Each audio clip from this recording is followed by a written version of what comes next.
I found out last spring. The last thing on my mind that night was a career. That's right, I said career.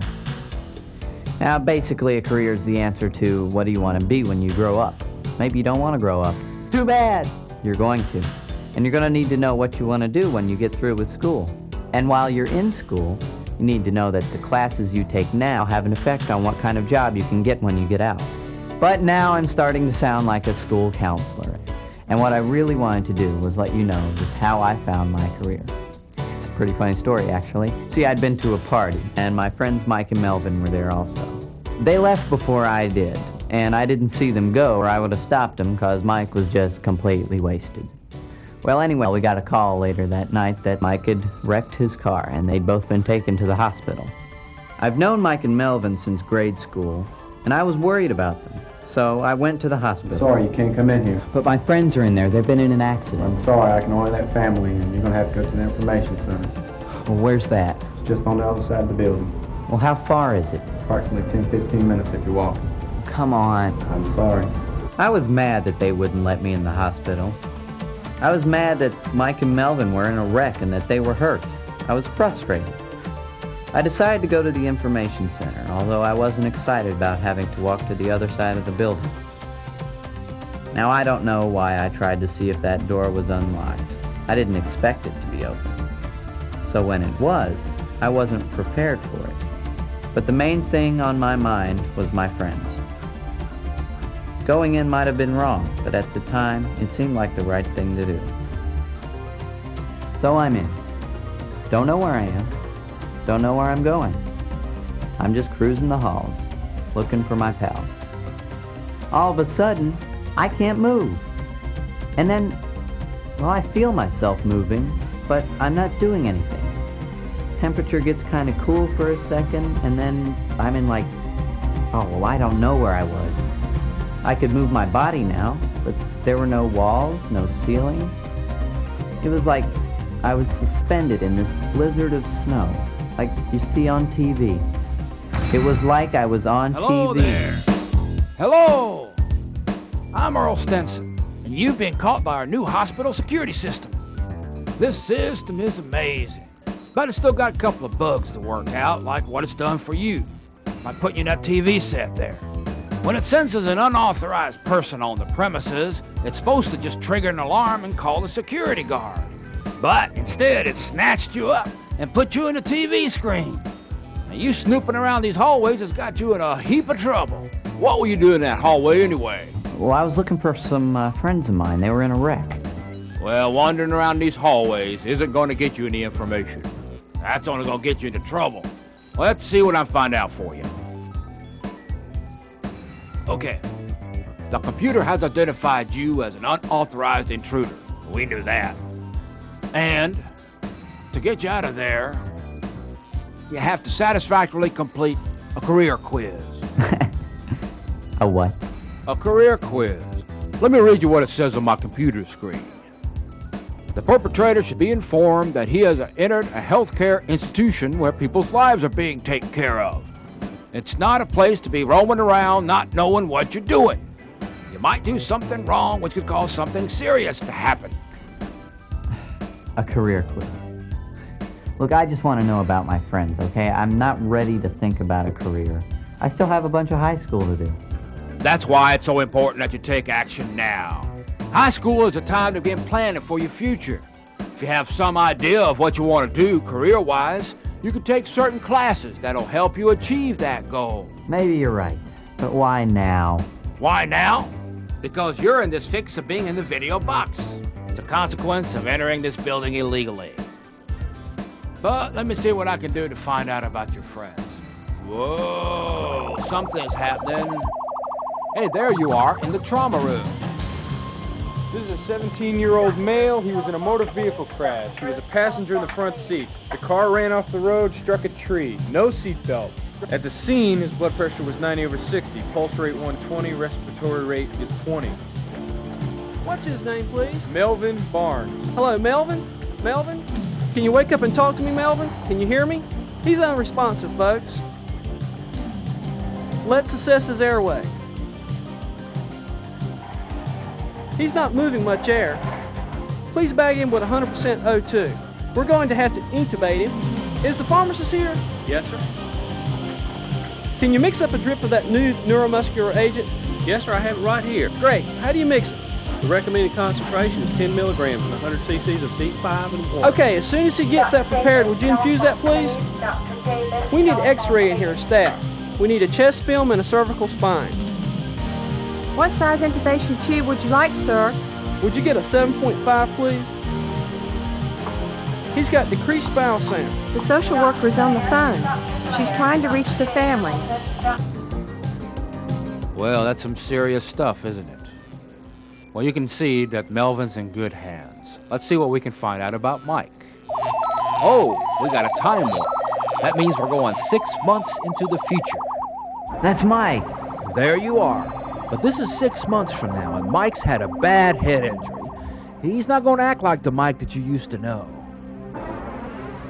Get away from me. Don't touch me. Mike, it's me, Fred. Just go away. Leave me alone. All right, well, I just want to see how you were doing.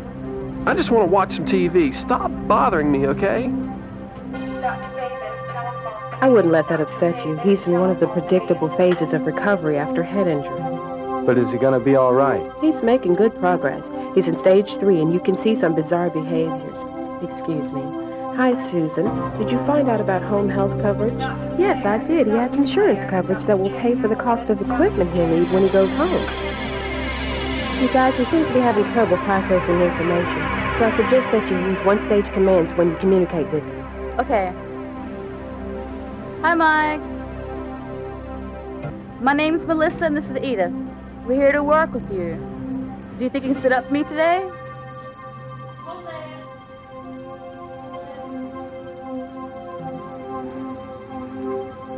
Have you eaten lunch yet, Mike? Did you feed yourself? Good. Are you having any trouble holding that spoon? Drinking alcohol, no seatbelt, car crash, months of rehabilitation. You see, your friends are in good hands. Are you ready to work on this career quiz? Yeah, I guess so. When you answer 5 questions correctly, I can get you out of there. Now, your first question is, who bagged the patient? Who did what? Who bagged the patient? I don't know. I think I remember hearing about it, but I don't know. The doctor? No.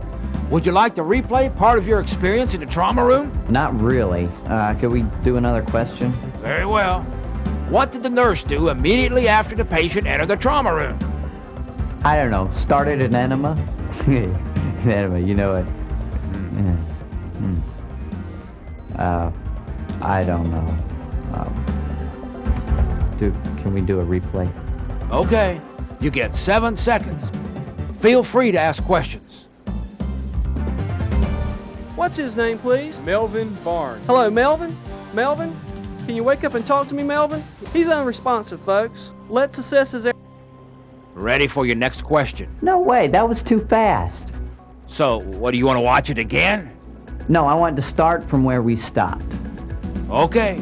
Here you go. Is the pharmacist... What is she, a nurse? She's a nurse. What about him? He's a nurse also. Great. How do you make... He's giving the patient an IV. Whoa. These moments you're letting me experience, they're just going by too fast. I'm sorry. I didn't make up the rules. All right, well, I guess I'll try another question. All right. Let's move back to this one. Who is bagging the patient? The nurse? No. Let me see if I can replay that part. Uh-oh, I think I hit the wrong button. Fred. Hey, I'm sorry. I must have startled you. You must have really been in deep thought. Yeah. Well, are you ready to go to the meeting? Meeting? Yeah, the meeting. Let's go. Medical Records just called and said they have completed the conversion to the terminal digit filing system.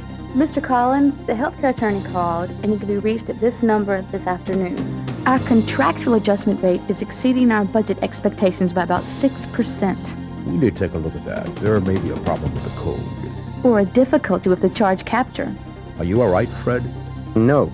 Yeah, I don't know. I'm confused, I think. Here, have a drink of water. What do you need from me for that June 30th meeting to discuss the clinic renovation?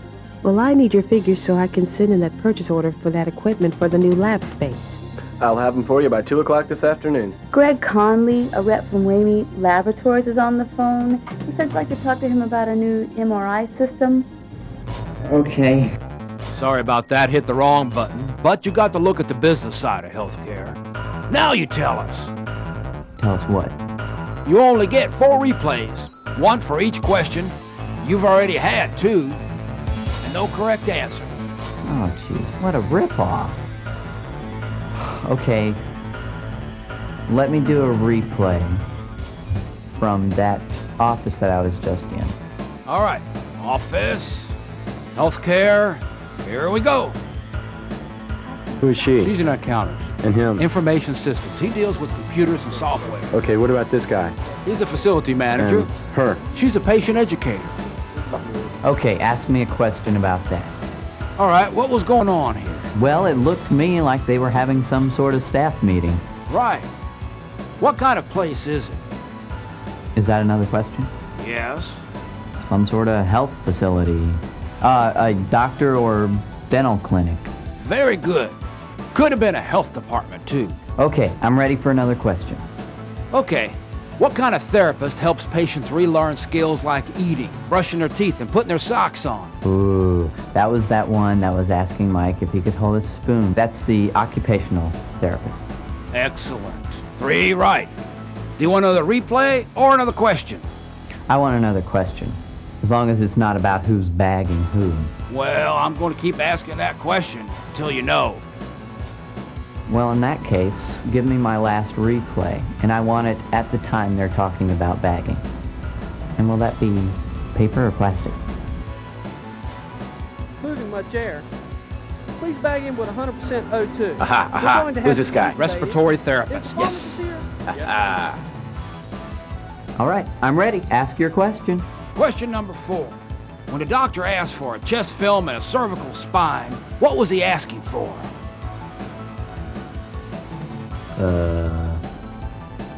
X-ray? Right. Yes. And now for your final question. And because it's the last one, it's a 2-parter. All right. Part 1. Who bagged the patient? The respiratory therapist. Right. Part 2. What courses should you take in high school if you want to prepare to be a respiratory therapist? They didn't go over that in the trauma room. Well, I guess a lot of science courses and math courses. Excellent. Yes. I hope you understand a little more about careers in healthcare. Oh, I do. And, you know, I'd like to check it out some more. Take that book with you.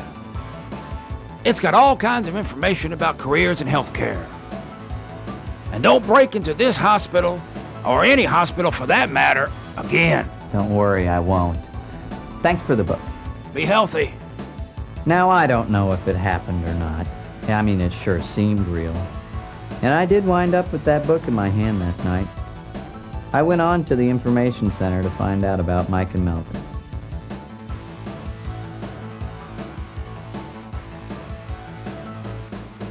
That was the night I found out about careers in healthcare.